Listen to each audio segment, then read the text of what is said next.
Thanks, everybody. Good morning. Good morning. Settle down now.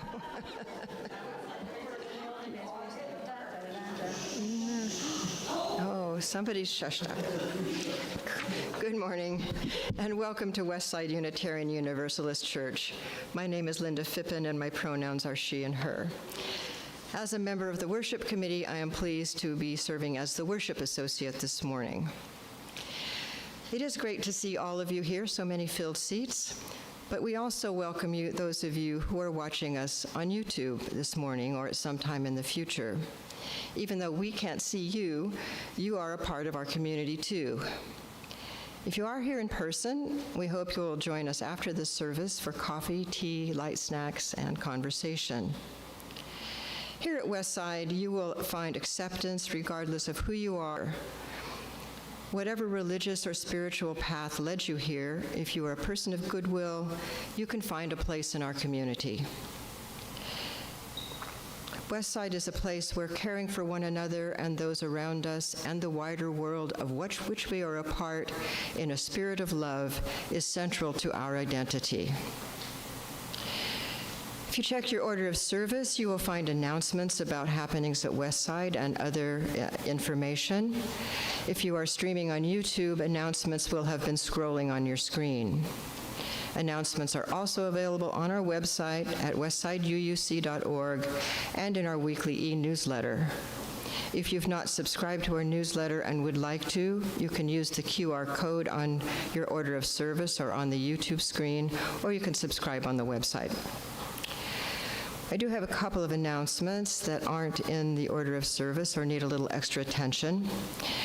We have Family Promise coming up in August on the 18th. There is a QR code for sign up on the screen or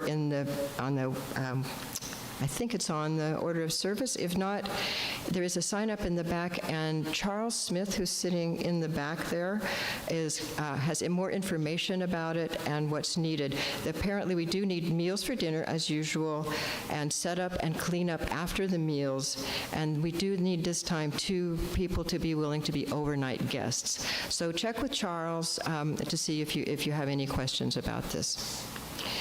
And then Carrie Keeling would like to make an announcement.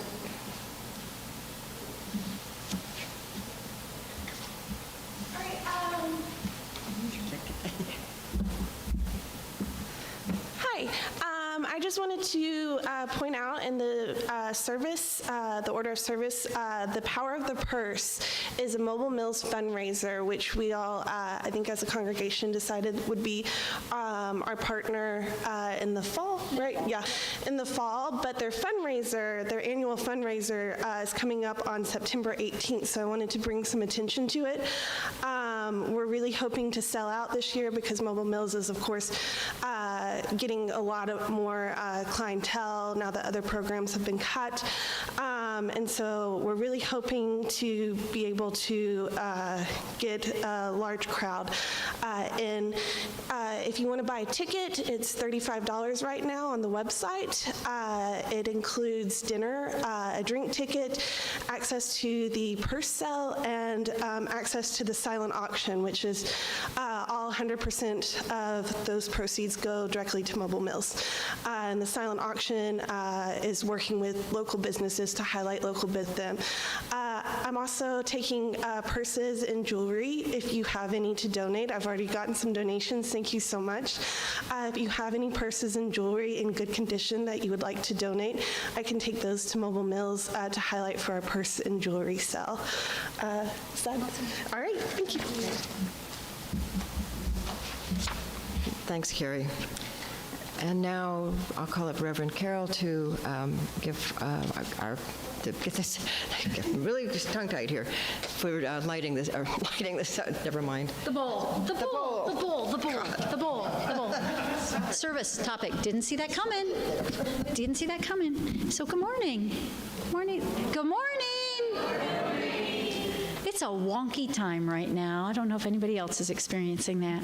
So it's lovely to see you all this morning. I'm Reverend Carol Bodeau. I'm privileged to serve here as pastor, and my pronouns are she, her, and hers. Couple more announcements. First, I want to let you know that starting in September, we're going to be doing an adult religious exploration course that Brad, the guy behind the curtain, he is the real Wizard of Oz. He doesn't even know what I'm going to say, and there it is. Building Your Own Theology. And Ryan Moyers, raise your hand, Ryan. Ryan and I are going to be co-leading that. It's a wonderful program. If you have not, say, been a UU for a very long time, or you have never really done this course, or you've done it and you want to do it again, Building Your Own Theology is a group where we discuss our journeys, our theological journeys. Like, what do you think about stuff? What do you believe? How did you come to believe it? What did you reject? It's really about your journey to getting to today and what you're thinking about the big picture today.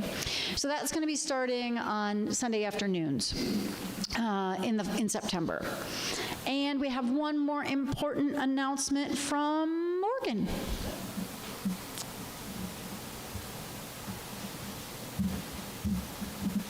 Hi friends, I promise I'll be quick. Some of you know my kiddo, Anna. She came here a long time, has been on and off, and her 16th birthday is actually this Saturday. I've put a birthday card back there. If anyone wants to sign it, I've told her for years. She has a loving family here at Westside, and she's like, thanks Mom, I know, maybe I'll go next week. And then sometimes a Dunkin' bribe will get her here, sometimes not. But if anyone would like to sign her card, it is back there next to the lovely tomatoes. It will also be here until next week when I come back on my birthday on Sunday, and I'll pick up the card and take it to her then so she can be surprised. So if you are here virtually, it will be here for a while, and I'm going to post some pictures of her through the years. So if you're like, I don't remember her having a daughter, maybe she did, I don't know, pictures will be on the group photos as well. So thanks. Awesome. Thanks, Morgan. I encourage you to sign Anna's card, even if you have not met Anna. She's cool, and even if you haven't met Anna, you can sign that card, and it would be great. So today we are talking about journeys, and particularly the journey of life. So in a moment, I'm going to invite the bowl to sing. And I want you to think about this question. How do you approach the journey of life? Is it a competition? A test? A garden? Is it something you approach as something to win or conquer? Something to survive and get through?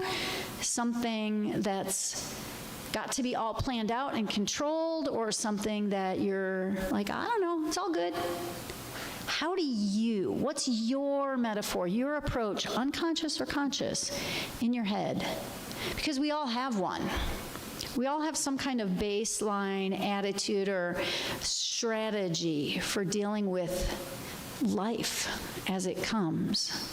So let's contemplate that as the bowl sings.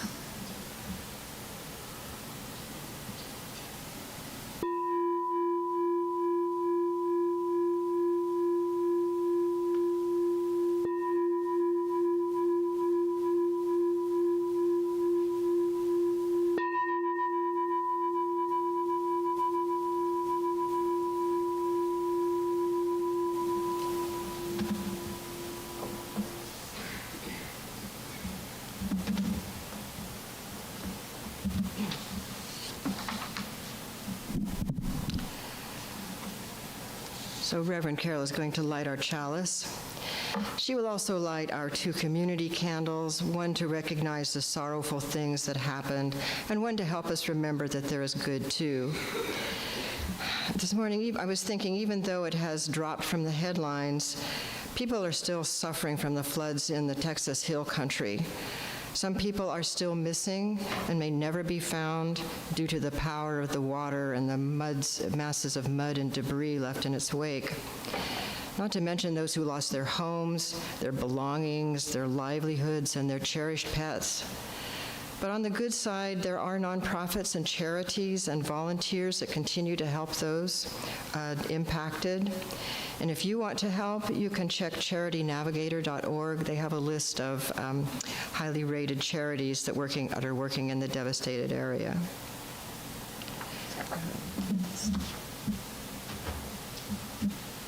When I was looking for a reading for the chalice lighting, I thought there should be a poem about the unexpected or things that you don't see coming. The first poetry collection I picked up was this one, which I think some of you, if you were NPR listeners, may recognize. And I was thumbing through it, and I experienced a sort of I didn't see that coming myself, because I found that it included the opening paragraph, which I didn't expect to find in a book of poetry. Now, some of you may know that I am a big fan of that massive 19th century novel and appreciate its often poetic language. But as I said, I didn't expect to find it actually in a book of poetry. However, I do think it does reflect today's service theme, so here goes. Call me Ishmael.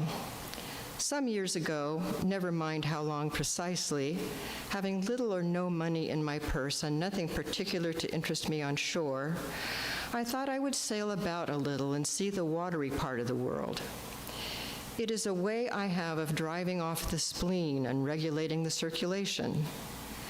Whenever I find myself growing grim about the mouth, whenever it is a damp, drizzly November in my soul, whenever I find myself involuntarily pausing before coffin warehouses and bringing up the rear of every funeral I meet, and especially whenever my hypos get into such an upper hand of me that it requires a strong moral principle to prevent me from deliberately stepping into the street and methodically knocking people's hats off.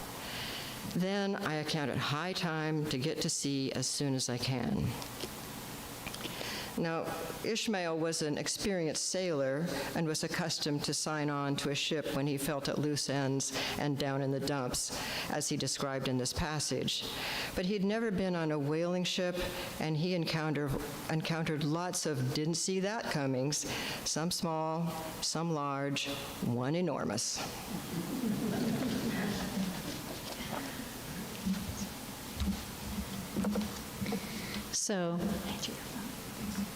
So we're going to have a didn't see that coming in our order of service. The choir is going to be singing a song to which you do not have the words, which you are going to be invited to join us, and it's not in the order of service. So I'm going to invite the choir to come up, and as you guys come up and stand, I'm going to tell the congregation from the microphone, go ahead, come on up, get in your places. I'm going to tell the congregation what the words are. So the words are, where do we come from? What are we? Where are we going? Mystery, mystery. Life is a riddle and a mystery. So the way this is going to work is the choir is going to sing it through 2 times through. And then we're going to break into parts. And y'all can choose any part you want to join us on. Any part. Okay? And Sandra, your didn't see that coming is, could you please give us an F? Not a grade. That's not a grade.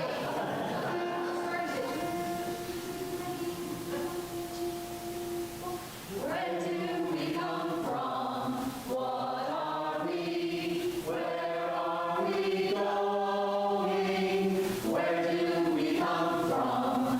What are we? Where are we going? Where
We decided to do that Tuesday night. We were like, yeah, let's just do it. It'll fit the theme.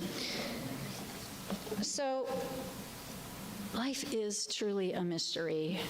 How many of us, though, like to believe that we can map it out? We try so hard to map it out. You can just stop and think for a minute, like, how many times could you have thought about our world in the last 9 months or so? Ooh, didn't see that coming. Didn't see that. Ooh, didn't see that coming. So I personally am one of those people that likes to plan it out. But I am old enough now to have realized that that's just a fun exercise. Okay? I love trip planning. There is something really fun for me, especially when it comes to I love the metaphor of a trip. It's sort of how not unlike Ishmael, that's how I deal with it when things get stressful. I'll just plan a trip. So there is something about researching. I love to research historical sites or natural wonders or new places that just doing that, just the act of planning kind of takes me to a happy place, right? Now, my husband, Tracy, tells me that he can tell when I'm engaged in this particular kind of activity from across the room because I make what he calls hotel face. So apparently I take the project of mapping out a trip with a certain amount of, my GPS goes out, I am not stranded. And I just might not have that particular state map in the car. So, in addition to these maps of places, I have maps of my life. I have charts hanging up of important life areas and projects or goals for them. I have vision boards and artistic renderings of where I want to get to in various parts of my life. And I am old enough to know that is just a really fun exercise. It helps me get some sense of where my life is going or where I might be going, but I have no expectation that things will turn out the way I think they will. Mostly my life has been a long series of unexpected joys and unexpected challenges, often all mixed together. My life has definitely been a demonstration of that old saying, and I'm going to you-ify this saying for you all, so it's going to be much longer. People plan and God, goddess, the divine nature, the universe, human nature, fill in the blank. People plan and life laughs. Right? So some of you know that recently I took a very unexpected, epic road trip to California. Why California? I spent nearly 25 years living in Northern California, unplanned, where I moved for grad school, had 2 children, started and ended a career as a college professor, had a 20-year marriage, started a career as a minister. My younger son still lives in California. Nowhere in my planning as a young person, nowhere in my planning as a young person did I include California. College professor, kids, and certainly not ministry. None of those major components of my life were planned. And then I ended up in Tennessee through a series, in yet another series of totally unexpected surprises that I would take way too long to recount. But you could say that if someone told my younger self heading out into adulthood, thinking I would write poetry somewhere in the Northeast, if you told her, you're going to end up a farmer and a minister in Tennessee, I would have, that would have been utterly incomprehensible and impossible. impossible, okay? And yet it's exactly where I belong. So life has a way of surprising us. Okay, some of you know this song. You can't always get what you want. You can't always get what you want. You can't always 3 times get what you want. But if you try sometimes, you just might find you get what you need. Okay, yay, shout out to the Rolling Stones, right? Okay, sometimes that's what happens. Sometimes our plans are not the plans that life has for us. Whether that's totally random or whether you believe that there's some design behind that, the fact remains that we end up experiencing things that weren't in our plans.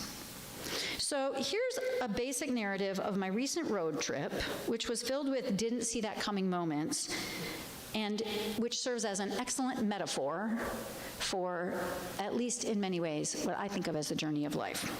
So, first, I had no intention of going to California this summer. At all. But my ex-husband sold the family home where my kids grew up and where my younger son still lives for 10 more days. And so my younger son had to find a new place to live. And my older son needed to get to California, memorabilia and some furniture, you know, all the things. How many of us still have things at our parents' house? Yeah, I still do. I still got stuff at my mom and dad's house.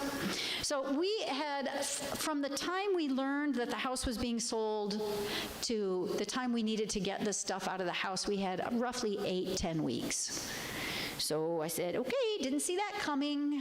Gotta get to California. Life has a way of throwing us unexpected curveballs that test us and challenge us to adapt and shift gears on the spur of the moment. Think of times in your life where that has happened. You didn't see that coming. Now, of course, when I learned I had to help get one son to California and another into a new home, guess what face I made? Hotel face, right? I made hotel face. I launched into hotel face mode. I started trying to plan the best way to get this done, right? And it turns out that flying multiple people to California and renting a U-Haul to drive back across the U.S. is really, really, really expensive. Like really expensive. So we had to shift. That was our initial plan. So we decided that we would instead drive one of our cars and make an adventure out of it. And I was committed to taking my car. This is another metaphor for life. I was like, I'll take my car. And I was sitting with my son and his husband, my son-in-law, and saying, yeah, it'll be fine. If the car dies in Colorado and I have to buy a new one, it'll be fine. And my son-in-law looked at me and said, what? Because my car has 265,000 miles on it. And Sawyer said, maybe we should take my car. So we pivoted, which then involved, buying a roof rack and a pod and all kinds of things, right? So we had to pivot. As Tracy said, though, turn a bad thing into a good thing. Turn a bad thing into a good thing. This unexpected journey was a perfect opportunity for me to spend time with my older son and his husband on the road, in the car, for 6 days. Which didn't see that coming moments, which you will now hear about. But it was great. It was an unexpected blessing. Memories that we will carry all our lives of our time together. So here I am. I'm mapping out this. It sound cooler than it was, depending on the mood you were in, at 2 o'clock on a summer afternoon in Texas. And here's the other thing we didn't see coming. Just a few miles past the Mustang Ranch, there's a giant feedlot, a cattle feedlot, which is a very disturbing thing, which you can smell at the Mustang Ranch. It was a very powerful way that life says, sometimes I'm going to mix the pleasant, the unpleasant, the mixed, all mixed up together. Sometimes there are pretty colors and interesting people and stinky smells all mixed up together.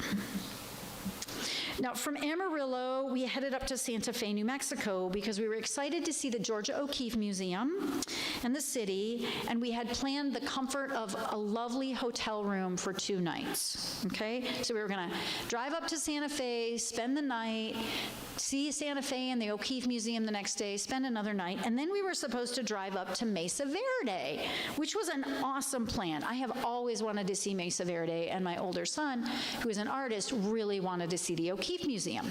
This was a great plan. Halfway between Amarillo and Santa Fe, I got altitude sickness. Didn't work out so good, okay? This meant a lot of things. It meant no Mesa Verde, because Santa Fe is at like 7,500 feet, and Mesa Verde is like another 1,000 higher than that. So we were not going up anymore. And it also meant that all the money that my hotel face had put into the fancy tour at Mesa Verde did not get refunded. Sometimes you have to take your losses and just do the best you can to get yourself to a healthy place, even if you are really looking forward to something else. Sometimes life waylays you like that, and you have to do the best you can. And instead of seeing the O'Keeffe Museum, my son and his husband went to the O'Keeffe Museum in the morning. I spent the next morning in bed replanning the rest of the trip. This time paying attention to the elevation of every place we were stopping. Okay? Sometimes something like that in your life makes you stop and say, oh my gosh, I have to remember the elevation. I have to factor that in when I make my plans. I had never thought about factoring that in. One of the nice things was the museum, when the docent, who's actually the son of a good friend of Georgia O'Keeffe's, when the docent heard the story about me not being able to come because I had altitude sickness, they refunded my ticket. That was really nice of them. Sometimes kind people show up in unexpected ways, which make you feel bad. I mean, good, even when you're feeling bad. Like, you can be feeling really rotten, and somebody can do something nice that helps you feel a little bit better in the middle of it. So instead of staying in Santa Fe for a whole day and a night, we left midday on that first day, and we headed down the mountains to Sedona, Arizona. And that was an incredibly pleasant surprise that I did not see coming. I had been to Sedona before, over a decade ago. I think it was shortly before I moved here. And it was okay. I'm like, yeah, Sedona, that's fine. It'll be a good place. You guys will like to see it. But I wasn't excited about it. I just thought, okay, this will be good. But apparently, on my first trip to Sedona, I was really distracted. Because on my first trip to Sedona with a group, which was a spiritual retreat group, there was this farmer from Tennessee who I was apparently really distracted by, and who later ended up luring me to Tennessee and to a farm in Roane County, where I now live and work 14 hours a day in the hot sun when I'm not here. So apparently on my first time in Sedona, I was so distracted by this guy that I completely missed how awesome Sedona actually is. Pleasant surprise. And a real eye-opener about how little attention I was paying the first time that I was there. Sometimes it takes a second time around, or a second trip through that life moment or that life stage to get the full meaning of a place that we thought we already knew. From Sedona, we planned a quick drive through Death Valley. Notice that. How realistic was that? Right? Let's take a quick drive through Death Valley on our way to California.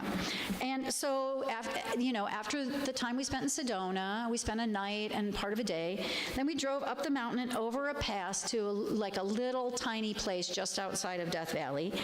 Spent a perfectly fine night in the hotel. The plan was to get up really, really, really early before it got hot, right at sunrise, and drive into Death Valley, see it, and get out of there long before noon. How many of you have ever said, we're going to be on time, we're going to get there by whatever? That is not what happened. So by the time we got to Death Valley, it was already like almost 100. And by the time we were ready to head out over the pass, it was 114. Okay, so that was not so bad, right? You got an air-conditioned car. You're equipped for the journey. You are prepared for the journey. You've got water and you've got air conditioning. And then there's this sign along the road that says, for the next 30 or 40 or 50 miles, as you are leaving Death Valley, you must turn off your air conditioner. Because the hilliness of the drive in this heat is so intense that your car will boil over and you will end up stuck on the side of the road in Death Valley. So turn off your air conditioner if you don't want to get stranded in Death Valley. We were like, oh, that's going to be fun. We turned off our air conditioner. So now we didn't see that coming. There were some French tourists who had sort of been following us like this whole route. Like, we'd seen them in Texas, we'd seen them in Sedona, and we'd seen them in Death Valley. There were these, and on Route 66, by the way, on Route 66. So all these places we'd been seeing these French tourists with their 2 RVs. And they didn't read the sign because it was in English. So sure enough, there they were along the side of the road with their RVs and big containers of water, pouring water into the engines of these RVs that were boiling over in 114 degrees in Death Valley. So there were plenty of them, and they had plenty of water. There was nothing we could do. We did not stop because it was 114 degrees and we had no air conditioning. So what do? Sometimes even the best planning and preparation will not prepare you for extreme conditions. And you have to find a way to survive and get through difficult and challenging times. In this particular trip, in that hour of road, we happened to have a cooler that happened to have ice in it, which we proceeded to hold on our necks and our wrists and drop down our shirts and rubbed all over ourselves until we could get out of Death Valley. Now, our plan was when we got to California, we were going to do this really awesome drive up the coast, because Highway 1 up the coast of California is gorgeous. So we had our route all planned out. It was really interesting. One of the things we totally didn't see coming was there's an area outside of Death Valley that is, I think it's called China Lake. There's not a lake. It is the Navy's largest weapons test area, which is all underground nuclear weapons testing. So for like 2 hours, we drove through this huge stretch of desert that was just like bunkers above they have the elevators in them that go down underground to the underground. We didn't see that coming. That was really sobering for us to see that. But we were like, it's okay, we're gonna get to the California coast and we're gonna drive up the coast and it's gonna be awesome. Except there was a mudslide, which meant that the road we planned to take was closed. The section we needed to take was shut down. And so we had to reroute, which was a bummer, right? But then we had this pleasant surprise, which is that I said, well, okay, we're not gonna do that whole day, but I have good friends in Carmel, so let me call them and see if they're home. So I called my friends in Carmel and they were like, come stay with us for a couple of days. So we went from Death Valley, where it was 114, to Carmel, California, where it was 75. And it was Pride weekend. So we got to do Pride in Monterey, California. And we got to stay at my friend's house and hang out for 2 days.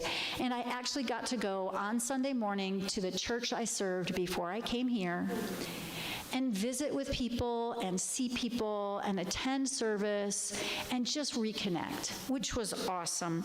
Another really weird, sometimes there are weird didn't see that comings, where life is just like, I couldn't have planned that, but wow. The kinds of didn't see that coming that surprises and kind of shocks you with its synchronicity. I was sitting at dinner on Saturday night with my friends before the Sunday morning church service the next day. And they said, you know, actually we've got a memorial service we'll be doing tomorrow afternoon for this person. And I said, wait, for who? Well, it's for someone that was my aunt who lives in Virginia, one of her close friends in California. They're part of the International Dream Community. And I was like, oh my gosh, I wonder if my aunt knows about this.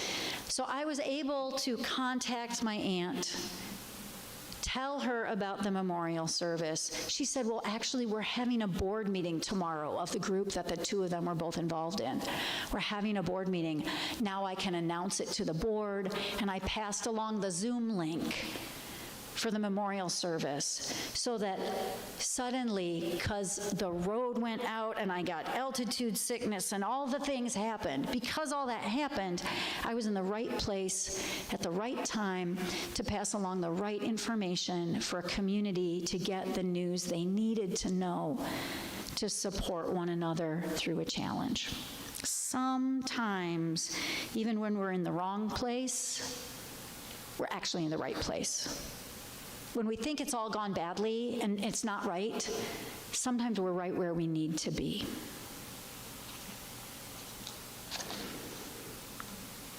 There are lots of other moments on the trip that were like that. And I'm sure that you can think in your own mind of ways that your life has made you say, I didn't see that coming. The trip back here did not turn out as expected either. So the plan was that we would drive for a week, stay for a week in California, and then drive back for 5 or 6 days. But of course, those plans had to be changed as well. Because it turned out that my spot in the car was needed for memorabilia and stuff. Right? It turned out that that little car, which was awesome and got us through Death Valley and the mountains and all the things, was still kind of little, and there was a lot of stuff to bring back. And it turned out that my younger son really needed me to stay for a few days longer in California to help. And also, really pleasant surprise, it turned out that Delta Airlines was selling the tickets 4 days before the flight for dirt cheap. So I got this really cheap ticket and I flew back to Tennessee instead of stopping at all the cool places I had planned on the way back. Sometimes you just have to say, I'm not going to get that thing done. Anybody ever had that experience? It's been on my list. I really want to do it. It would be really cool. Somebody else is going to do it, but I'm going to have to just let that one go. Okay? Maybe I'll go back to those cool campgrounds that we were going to camp on and they did camp in on the way back. Maybe I won't. We'll see. And interestingly enough, my older son and his husband arrived back in Tennessee within 2 hours of when I arrived back in Tennessee on my plane. So sometimes, even if the route isn't at all what you expected or planned, you may still get the job done, accomplish the tasks, and end up where you need to be at the end after all, right? So you got to know that this was partly what was getting me through this road trip was like, this is going to make such a good metaphor. This is going to make, it's such a metaphor, right? I have learned over my life that planning, as I've said, it's a fun exercise. It can help us be prepared. It can help us know what we prioritize. It can help us see our hopes and our dreams and our wishes. It can help us feel a sense of stability and self-awareness and control. And it is helpful to hold our plans and expectations loosely. It is helpful to remember that the thing you can expect in life is the unexpected, probably when you don't expect it, right? Sometimes those surprises are going to be pleasant. Sometimes they're going to be unpleasant. Sometimes the most unpleasant surprises can lead to the most pleasant surprises. So there's something there about how we hold ourselves in relationship to life. What metaphor do you have for approaching life? Is it a contest? Is it a competition with other people? For many people, that's the case, right? Is it a race? Is it something where we have to get a ton of stuff done? Is it a puzzle or a test? Is someone judging us? For some people, there are many theologies that are entirely based on the idea that life is a test, which you will either pass or fail, right? What is it for you? How do you hold life? One of the things that I've learned in my own series of unexpected journeys to places I didn't imagine is that that cliche, it's the journey, not the destination, it's true. For me, that's true. I could have been miserable when I had altitude sickness, but instead I was able to say, and I've had altitude sickness before when the people I was traveling with were not nice about it. They cajoled me. I can remember someone once saying to me, well, just do the rest of the trip with an oxygen tank. I was like, that's not fun. What kind of fun is that? I don't want to drag an oxygen tank around the rest of the trip. But for me on this trip, the people I was with said, oh my gosh, we love you so much. All we care about is your well-being. All we care about is that you're okay. Let's do it. We don't care what we do. Let's adapt. Let's shift. Let's change plans. The people we're with on the journey matter. The companionship matters, right? We cannot control this journey. Oh my gosh, I just had the funniest memory, didn't see that coming. My high school graduation. This is so perfect. I was editor of my high school yearbook when I was a senior in high school. So we got to choose a class motto, right? And I got to design the page in the yearbook that had the class motto on it for the senior class. And the motto we chose was, we cannot direct the wind, but we can adjust our sails. And that can serve us well.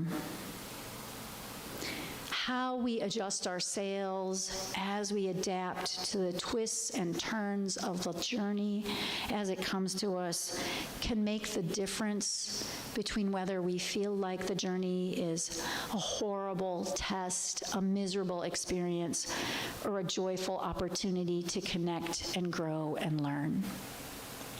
So I would encourage you to think about the ways that you and that this community as a whole can hold that sense of adaptability, resilience, curiosity, willingness to shift and change and grow as we go through a journey that is certainly not controlled by us, but profoundly influenced by us, and that we can shape not so much in controlling all the external variables, but by being willing to adapt internally. So, I would really like to hear at some point in the future about your journeys, because I know there are some stories. Somebody said to me before, oh, it's too long a story. And I'm like, well, I kind of want to hear that story, because I bet it's a really good story, right? We all have really good stories. And we get to be companions to one another on this journey. And we get to do things that influence other people's journeys. So we're going to talk for a second about justice and generosity, right?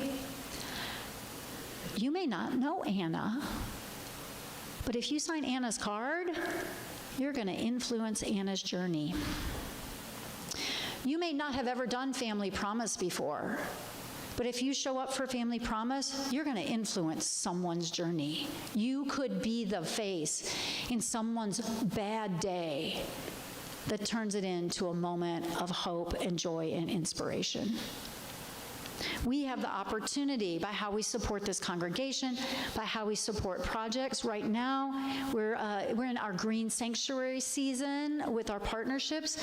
Keep the Tennessee River Beautiful is our current partner that we are working with. We're just learning about them, and we're going to be learning about them more in the future. We're hopefully trying right now, the Green Sanctuary Committee is trying to arrange for a speaker to come and speak to us. Didn't see that coming. I never heard of it before. Never heard of this organization before. This is a great opportunity for us to learn. So when we're doing justice and generosity in the world, we have a tendency to approach it kind of like a thing on our to-do list. We have a tendency to approach it kind of like something we're going to control to fix some stuff that's wrong. But maybe we can also approach our justice and generosity work with an attitude of curiosity about meeting partners, meeting community members, learning and being willing to be surprised. So I invite you in whatever ways work for you, whether that's financial support of the congregation, physical support of our projects and our activities, to be willing to step out and reach out and connect and be part of other people's journeys. One of the ways that we share our journeys is through sharing joys and concerns. So we're going to take some time at this point in the service to light candles, to share our joys and concerns with one another. And so Linda's going to be, I'll handle the candles. Linda's going to be handling the online participants. So if you happen to be with us online and you would like to participate, you can put your joy or concern into the chat, and Linda will read those. And if you are here in the room, what we're going to do is invite you, if you'd like to come forward, say your name and whatever joy or concern is in your heart right now, and I will light a candle for you. So you are welcome to come up and share. We'll bring this to you, Samantha. I have a joy, and it fits so nicely with what we were listening to today because something completely unexpected occurred to me. I went to my eye doctor for my routine one-year evaluation, expecting nothing to be different, having no symptoms of any problem whatsoever. And so after my eyes were dilated and the tests were done, he said, "You are so lucky that you are here today." He said, "You came just because it was your annual appointment, correct?" And I said, "Yes." He said, "Well, I guess you hadn't noticed your left eye is leaking. You have crossed over from dry macular degeneration to wet macular degeneration, and you're going to have to start having the injections into your eye. And we're going to do the first one right now." And I, of course, had all kinds of mixed feelings. But what a, incredible thing that just by keeping my annual appointment, he said if I had just rubbed my eye vigorously or done anything, I could have permanently harmed my vision. But because I was there and he was able to begin treatment, it's a miracle. It was wonderful. Wow. Yeah. Thanks, Sandra. Yeah, I'll bring it to you, Alice, here. Trying to think of which thing I want to talk about. Okay.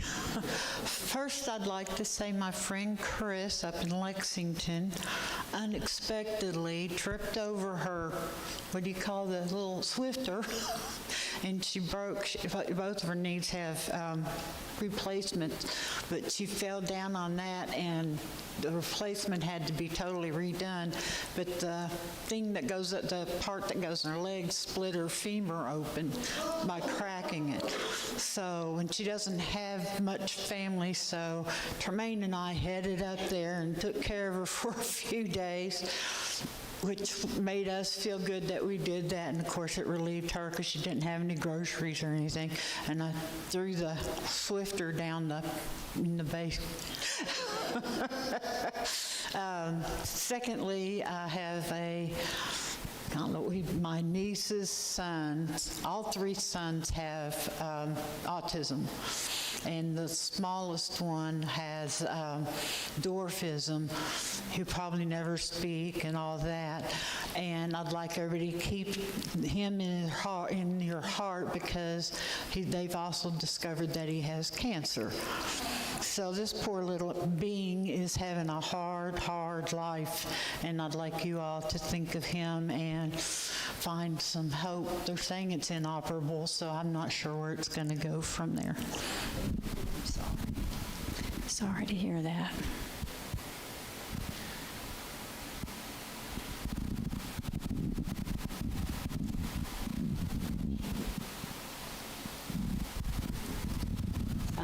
A great many of you probably don't know me. I don't get here very often, but I've been coming to West Side for 37 years. And I have a joy. Our son-in-law was extremely ill and spent 6 weeks in Vanderbilt's intensive care unit. We thought we were going to lose him several times. However, he pulled through. Unfortunately, he's not able to walk, but he's doing physical therapy. And he thought that since he'd been out sick so long, he would lose his job, which he loves. But they were so pleased with his work, and he does such important work at the state of Tennessee working with disabled people that they said, don't worry, we're keeping your job for you, and now we know how much work you've been doing, so we're going to get you some help, too. Awesome. So lots of joys there. Awesome, awesome. We'll go over your head. There you go. I'm going to light a candle just for the fact that Shirley and Richard and friends are with us today. Hi, I'm Barry Shumpert. I'm piggybacking on the candle that Carol just lit. My joy was seeing Richard and Shirley here today. For those of you who have joined us in recent years, they have been stalwarts of our church ever since we started. You just can't imagine all the work that these two have done to make us grow, keep us going and make us strong and being here today. It's always a joy to see you, and I'm glad your son-in-law is doing well. Absolutely.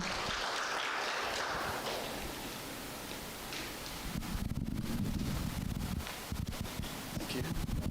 So I'm Craig, and this is Yetta, my wife, and yeah, our life is about to start a new journey too. We're relocating to Raleigh to be close to our, daughter and her family. Our daughter was raised in this church. Some of the older members may remember her.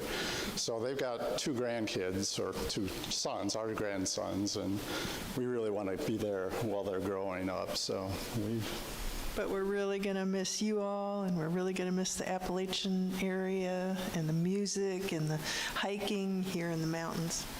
When does this happen? Everybody's like, when are you leaving? about probably 2 to 3 months. A couple of months. So that is a joy and also a sorrow. Yeah. I will reassure you all that Craig has said that he will continue to assist us in his current role, helping our new treasurer, Shirley, and Brad, our bookkeeper, for a little while longer. So, Okay, and Linda's got one from our virtual people? Got a couple, actually. Couple? Okay. This isn't exactly a joy and concern, but this is coming from Diane Bird, and she is asking us to announce that Catherine Stewart will be speaking at TVUUC tonight at 7. She's written a book about Christian nationalism called Money, Lies, and God, and I think that would be worth looking into. And then from Curtis Dush, she says her granddaughter has been deployed. She can't tell us where she is, but we are able to connect through signal to know she is safe. Please hold her and all our soldiers in our hearts. We will be thinking about you, Curtis, and about her. So I'm not even really sure if I should say this is it's not a joy or a sorrow. It's a curveball, one of those unexpected turns. I am the director of rehab in a nursing home, and we have a fairly small department. We've had 5 full-time staff, and in the last 2 weeks, 3 of them have left. One for medical reasons, who will hopefully be able to come back, and 2 of them because they got job situations that just were better for them. So it's been a little challenging. Will probably continue to be a little bit challenging. But the funny thing is that one of them, who really didn't want to leave, but things were slow with us, and she got this offer she couldn't refuse, but she was feeling very torn, and actually the card I gave her was a picture of a lemon, and it said, "Squeeze the day." Squeeze those lemons that life gives you, and make lemonade. Okay, we're going to keep that squeeze the day. Great, yeah.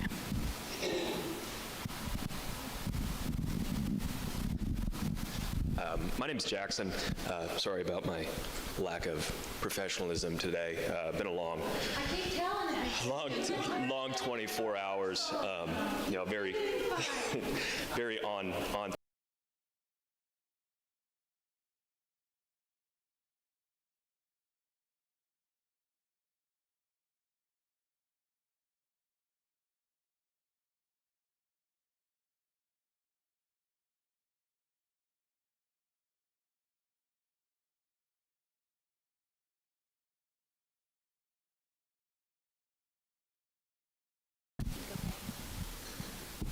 Me and a mic, not my favorite. A little bit of a concern. I'm a teacher. I'm Ray, if y'all don't know me. Keep your public schools in thought for the next little bit. There was some funding that did not come through, and I know a lot of districts are downsizing. Knox County lost an entire department just a few weeks ago. That was unexpected. So teachers are going to be a little bit more spread thin, so keep us in your thoughts. Yeah, thank you. And thank you for doing that work, Ray. Thank you.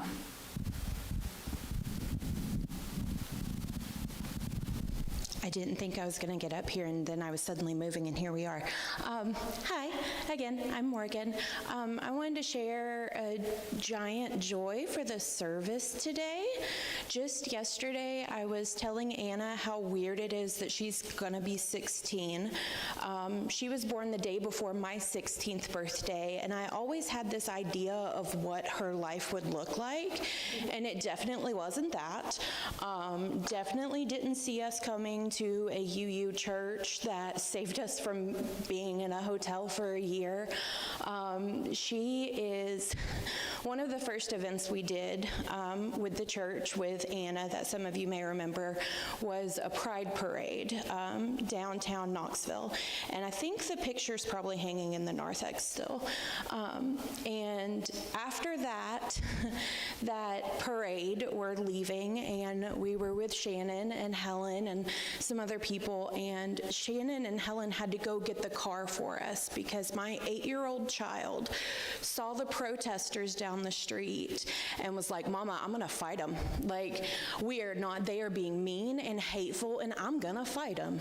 And here we are 8 years later. She is still trying to fight everybody who doesn't accept her or love her. She is a neurodivergent, queer, trans kid, and every day she wakes up and she's like, "You know what? No, I'm gonna be who I'm gonna be." And even if we're not in the house I thought we would have, and she doesn't have the siblings I thought she would have, have.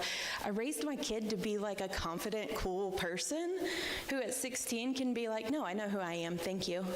And that is fantastic. And I wouldn't have been able to do it without this church and this journey. And so I just wanted to like say thank you for that, because I questioned it yesterday. Awesome. Awesome. Yeah. So I'm going to light one more candle. I'm going to light two more, just because we have two more now up here. Thank you, Linda. We don't control the journey, but we do have the ability, more than we realize, to influence not just our journey. Actually, more than anything else, we actually have the ability to influence other people's journeys, particularly when their journey is being challenging. That is when we have the most power to be transformative and to make change. So our presence really matters for one another. It really matters. So for our closing, I'm going to invite you to stand up if you feel so inclined to stand up. If you would like to hold hands with yourself, you may do that. If you would like to hold hands with another person, I encourage you to do it. Ooh, I'm going to try something new today. I'm going to invite you to repeat after me. I know that I matter, that my life is a gift to the world, and I commit to make a difference. So you don't have to repeat this part. So I invite you all to stick to that. When you're feeling despair or frustration or sadness, when you're feeling like, oh, you got too much going on, know that you matter.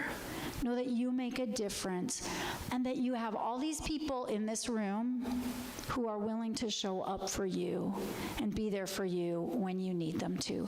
So go in peace, but go in passion, knowing that your life is the thing that can transform the world. May it be so.